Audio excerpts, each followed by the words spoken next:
Welcome everyone, it's Sherry Carroll for SimonsSaysStamp.com, and I have an art journaling feature where I'm using a photograph as my inspiration. I am working out of my Dina Wakely journal, and I'll be working on a watercolor sheet. And I've chosen a photo of Melody that I really love from last year where she's picking up fall leaves.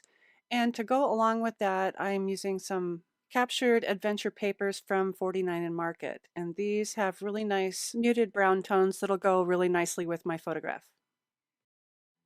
I have a few scraps that I had left over from another project, and I've just put my photograph down to figure out where my placement will be. And I'm using a spatula to add some of the Crafter's Workshop matte gel medium, and I'm just coating the back of my paper and also on the page to make sure I have really good coverage. Once I have that covered, I'll place my paper down, and using the side of that spatula, I'll press that paper right onto the page. Next, I'll be adding a strip, and it'll sit horizontally, and this will anchor the paper and the things I'll be adding later to the layout. I want to preserve my photographs, so I have a piece of acetate, and I've used a piece of washi tape at the top on the back of the photo to hold that in place. I'll be adding a wash of paint, and my first color that I've chosen is Hickory Smoke from Tim Holtz Distress Paint, and I'll shake that up a bit before I add some to my clear acrylic block. I'll be using this block as my palette, and I have a paintbrush, and I've just added a lot of water, and so I will water this down until I have a really good consistency, and I want this to run down my page, so I'll continue to add water until I get some good drippage. As I continue, I'm adding a little bit more water as I go, and I'm helping the drips along with my paintbrush just to create a track for that paint to follow. I will be adding a journaling piece to the middle of this layout, so I am mainly just getting my drips at the top and the bottom outside of where the journaling card will sit. And while I still have good wet paint on my brush, I'll just tap this onto the page so I get some splatters. You can let this air dry, but I'll be using my heat tool just to speed up the process a bit.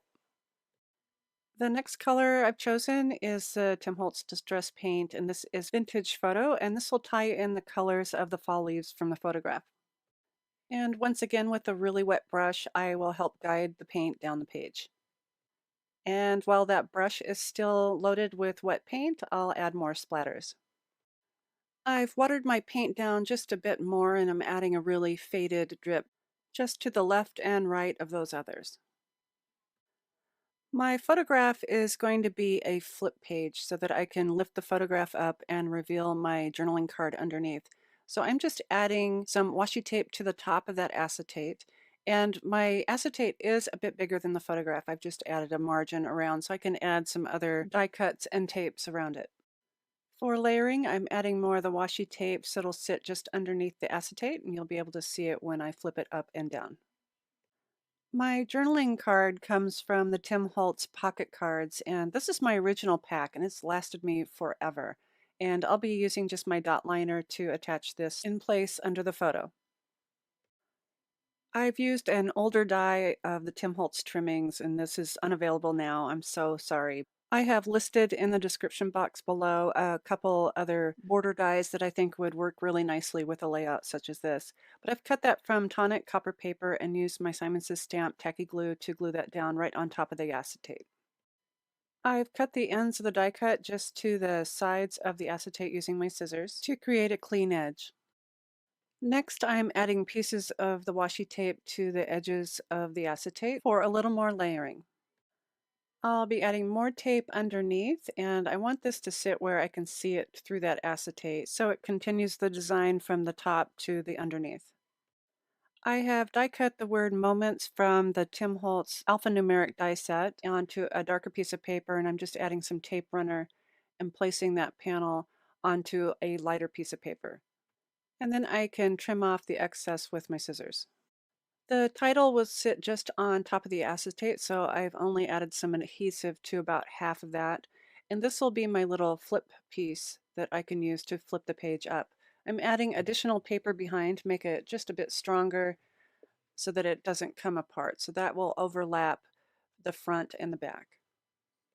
I felt I needed a little bit more balance to the left of my layout, so I have die cut a copper piece from the Tim Holtz Garden Greens Thinlits. And I'll be adhering that down by using dots of the Simon Says Stamp Craft tacky glue to the back. And to complete this page, I'm using one of the words in the die cut sheets from the Captured Adventures paper, and this says treasured. So I'm gently pulling this from the paper, and then I can glue it down in place. The elements of this page really brought out what the picture really means, and it's picking up leaves and being outdoors. And I am sure this page will bring a smile to my face whenever I flip through my journal. So I hope you like the idea of adding a flip page and using a photograph as your inspiration. And as always, thanks so much for watching.